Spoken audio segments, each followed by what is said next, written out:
स्वामी विवेकानंद के जीवन की कहानियाँ।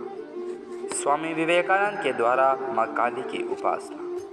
कहते हैं कि जब बुरा समय आता है तो चारों ओर से घेर लेता है। दूर दुनियों में संयमी से संयमी व्यक्ति भी अपना संयम खो देता है, लेकिन नरेंद्र ऐसा कदापि नहीं चाहता था। नरेंद्र अपने घर परिवार की चिंता में नौकरी की तलाश में भटक रहा था। आखिर उसे एक अटार्नी के ऑफिस में कुछ काम करके और कुछ पुस्तकों का अनुवाद करके थोड़े बहुत पैसे मिलने लगे, किंतु यह आय पर्याप्त नहीं थी। कुछ दिनों बाद मेट्रोपॉलिटन स्कूल की एक शाखा गोपात लगा मोहल्ले में खुली। ईश्वर चंद्र विद्यासागर की सिफारिश पर नरेंद्र वहां प्रधानाध्यापक नियुक्त हो गए।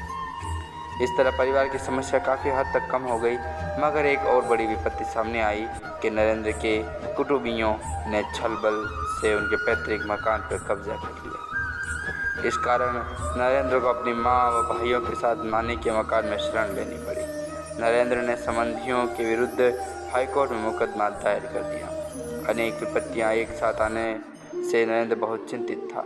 बस यह सोच कर थक गया तो दक्षिणेश्वर जा पहुँचा। उसने रामकृष्ण से हठपूर्वक कहा, आपको मेरी माँ व भाइयों का कष्ट दूर करने के लिए माँ जगदम्बा से प्रार्थना करनी होगी। रामकृष्ण ने स्नेह से उत्तर देते हुए कहा, अरे मैंने माँ से कई बार कहा है कि माँ नरेंद्र के दुख दर्द दूर कर दो। माँ कहती है मैं उसके लिए कुछ नहीं करूँगी क्योंकि वह मुझे नहीं मानता।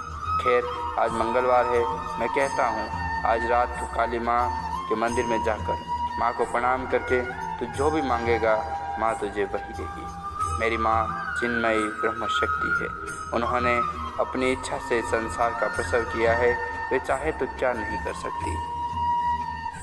श्री राम कृष्ण परमहंस के इस विनीत आग्रह पर नरेंद्र काली माँ के मंदिर में रात्रि के समय जा पहुँचे, मगर माँ के समक्ष पहुँचते ही नरेंद्र अपने वहाँ का उद्देश्य भूल गए। माँ काली की मूर्ति दिव्य ज्योति से जगमगा रही थी। नरेंद्र को लगा मानो माँ सजीव रूप में उसके लिए समक्ष खड़ी है। जब नरेंद्र को अपने वहाँ आने का कारण याद आया तो वह लज्जित हो उठा और सोचने लगा, कितनी लज्जाजनक बात है, मेरी कितनी बुद्धि खराब हो गई है जब मैं जग जननी के सांसारिक सुख मांगने आया हूँ। लज्जित होकर उसने माँ को प्रणाम करते हुए कहा, माँ मैं और कुछ नहीं मांगता, मुझे केवल ज्ञान और भक्ति दो। माँ से ऐसा वरदान मांगकर नरेंद्र श्री रामकृष्ण के पास आए।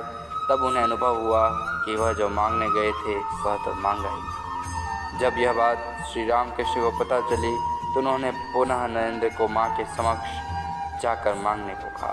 नरेंद्र ने ऐसा ही किया, किंतु फिर भी सांसारिक सुख न मांग सके। इस तरह नरेंद्र कई बार मंदिर में गए, लेकिन हर बार माँ से ज्ञान और भक्ति ही मांगी। नरेंद्र ने रामकृष्ण से कहा, ठाकुर मैं माँ से रुपया पैसा मांगने जाता हूँ, लेकिन ये सब मांगने में मुझे लज्जा अनुभव हो रही है।